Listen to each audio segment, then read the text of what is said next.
Greenland அப்படின்னு தன்னைத்தானியா ஆட்சி செய்யற ஒரு கண்ட்ரின்னு சொல்லலாம். எது கீழே இருக்கு அப்படின்னா டென்மார்க் கீழே அபிஷியலா இருக்கு.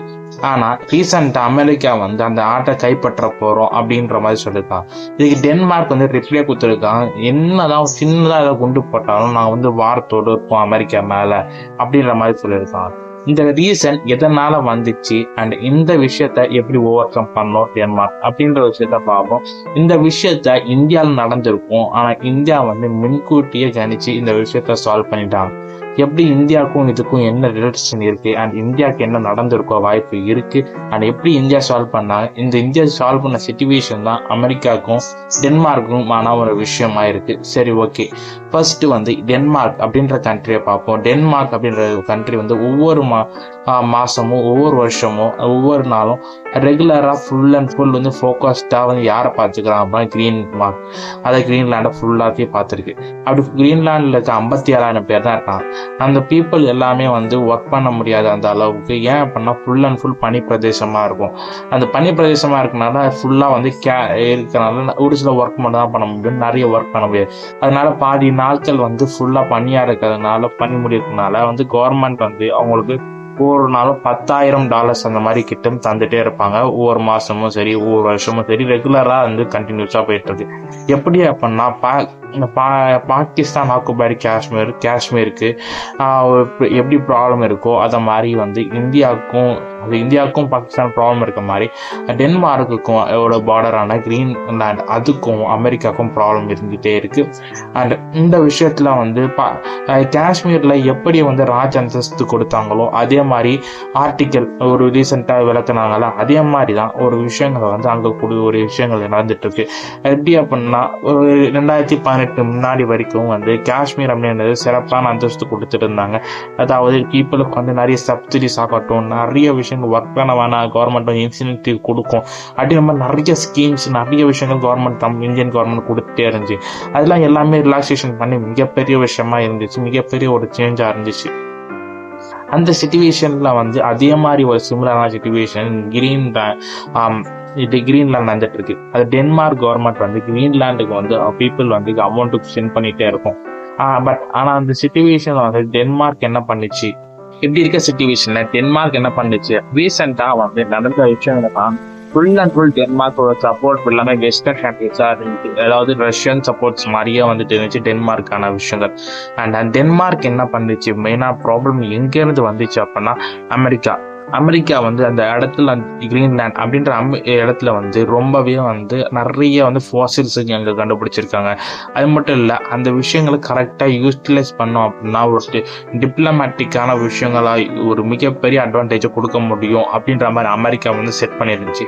அப்படி செட் பண்ணிட்டு அந்த லேண்டை வந்து வாங்கணும், லேண்டை விஷயங்கள் பண்ணணும் அப்படின்ற மாதிரி ஃபுல் ஃபோக்கஸ்டே இறங்கிச்சு. அமெரிக்கா வந்து இந்த டைம் இருந்து வந்து கோல்டு வாரா இல்லாமல ஒரு வார் அப்படி போகணும் அப்படின்ற மாதிரி ஃபுல்லா ஃபோக்கஸ் பண்ணாம அந்த பீப்புளுக்கு 10,000 கொடுத்துட்டு இருந்த டென்மார்க் வந்து அமெரிக்கா வந்து 30,000 கொடுப்போம், 3 டைம் அதிகமாக நாங்கள் கொடுக்கலாம் அப்படின்ற மாதிரி பீப்புளுக்கு அந்த கிரீன்லாண்டில் இருக்க பீப்புளுக்கு கொடுக்கலாம் ஒவ்வொரு மாதமும். அப்படி கொடுத்தோம் அப்படின்னா நம்ம பக்கத்தில் சப்போர்ட் பண்ணாங்க ஆரம்பிச்சாங்கன்னா ஆட்டோமேட்டிக்கலாக அந்த கவர்மெண்ட் நம்ம ஆட்சி செய்ய முடியும் அண்ட் யூஎஸ் கண்ட்ரோல் கீழே வந்துடும் அப்படின்ற மாதிரி ஒரு பிளான் போட ஆரம்பித்தாங்க. அப்படி ஒரு பிளான் போட்டிருக்காங்க அப்படி கொடுக்கணும்னு சொல்லிட்டு. அப்படி நெக்ஸ்ட் வந்து இந்த சிச்சுவேஷன் வந்து டென்மார்க் அப்படின்ற கண்ட்ரி வந்து என்ன பண்ணிருக்காங்க அப்படின்னா ஃபுல் அண்ட் ஃபுல் ஒரு என்னதான் ஏதாச்சும் ஒன்று நடந்தாலும் நாங்கள் வார் போயிடும், இது 3வது உலக போரா மாறும் அப்படின்ற மாதிரி டென்மார்க்கோட பிரசிடென்ட் சொல்லியிருக்காங்க. இந்த மாதிரி 2 விஷயம் பார்த்த சிச்சுவேஷன் நடந்து எதனால் அப்படின்னா காஷ்மீருக்கு கிடைச்ச அந்தஸ்துன்னு சொல்லுவோம்ல, அதிகமான ஸ்பெஷாலிட்டி அந்த மாதிரி வந்து டென்மார்க் வந்து கிரீன்லாண்டுக்கு கொடுத்தது தான் ப்ராப்ளம். சிறப்பு அந்தஸ்து அப்படின்ற ஒரு எலமெண்ட்டை கொடுத்ததுனால ஈஸியாக மற்ற கண்ட்ரிஸ் வந்து உள்ளே வந்துட்டு ஈஸியாக பண்ண முடியுது. பட் இதுவே டென்மார்க் வந்து டென்மார்க் மாதிரியே நார்மல் பீப்புள் வாழ்ற ஒரு இடம் மாதிரியே கிரீன்லாண்டை மாற்றி வச்சிருந்தாங்க அப்படின்னா டெஃபினட்டாக முடியும்.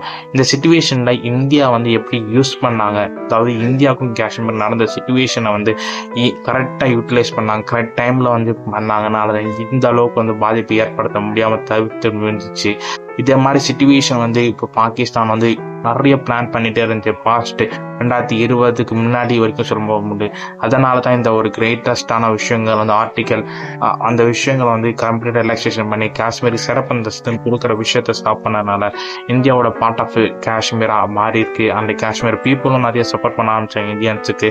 அண்ட் ரொம்பவே ஒரு இந்தியா ஒரு விஷயங்கள் பெஸ்ட்டான ஆப்பர்ச்சுனிட்டி பெஸ்ட்டான விஷயங்களா இருக்கு. பட் இதுவே டென்மார்க் அந்த சுச்சுவேஷன் பண்ணப்ப சிறப்பு அந்தஸ்தை கேன்சல் பண்ண மட்டும்தான் முடியும். இந்த சிறப்பு அந்தஸ்து கழிக்கூடா பண்ண டெஃபினட்டா டென்மார்க் கிரீன்லாண்டோட பீப்புள் வந்து அந்த பக்கம் சப்போர்ட் பண்ண போயிடுவாங்க அப்படின்ற மாதிரி மெத்தட்ஸ் இருக்காங்க. ஆனால் அப்படி கிடையாது. பட் அந்த பீப்புளுக்கு உண்மையான பேட்ரியலிசம் அப்படின்ற ஒரு எலமெண்ட்டை மட்டும் ஒரு பீப்புளும் சொல்லி கொடுத்தாங்க அப்படின்னா டெஃபினட்டாக சிச்சுவேஷன் சேஞ்ச் ஆகும். அட் த சேம் டைம் வந்து இந்த விஷயங்கள் வந்து அமெரிக்கா வந்து ஸ்ட்ரெயிட்டாக வந்து வார் போகிறதுக்கான வாய்ப்பு ரொம்ப கம்மி. ஏன் அப்படின்னா ஜஸ்ட் லைக் தட்னு சொல்கிற ஒரு ஒரு மிகப்பெரிய 3வது வாருக்கு வரத்துக்கு வாய்ப்பு இருக்கும். டென்மார்க் ஆட்டோமேட்டிக்கலாக வந்து ஃபினான்ஷியலாக வந்து அமெரிக்கா ஈக்குவலைஸ்டான ஒரு நல்ல ஒரு வெல்த்தான கண்ட்ரி தான். அந்த வெல்த்தான கண்ட்ரி கிட்ட ஃபைட் பண்ணணும் அப்படின்னா டெஃபினட்டாக அந்த அளவுக்கு பண்ண மாட்டாங்க. அமெரிக்கா, ரஷ்யா, சைனா அது மாதிரி நிறைய பெரிய டாப் ஆஃப் த கண்ட்ரிஸ் வந்து ரொம்பவே கூட ஆட் ஆகிட்டாங்க அப்படின்னா மிகப்பெரிய டிஸ்அட்வான்டேஜ் தான் அமெரிக்காவுக்கு இருக்கும். அதனால் அந்த அமெரிக்கா ஃபைட் பண்ண மாட்டாங்க.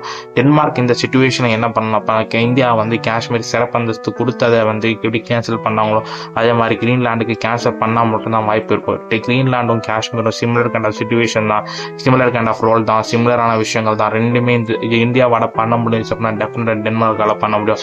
ஆனால் சின்னதான ஒரு ஜெர்க் நடக்கும். அந்த ஒரு 1 year 2 years தான். அந்த 1 year 2 year மட்டும் கரெக்டாக டென்மார்க் பண்ணாங்க அப்படின்னா சிச்சுவேஷன் சேஞ்ச் ஆகும். சிச்சுவேஷன் சேஞ்ச் ஆச்சு அப்படின்னா டென்மார்க் வந்து கண்ட்ரோலில் தான் இருக்கும் கம்ப்ளீட்டாக வந்து கிரீன்லாண்ட்.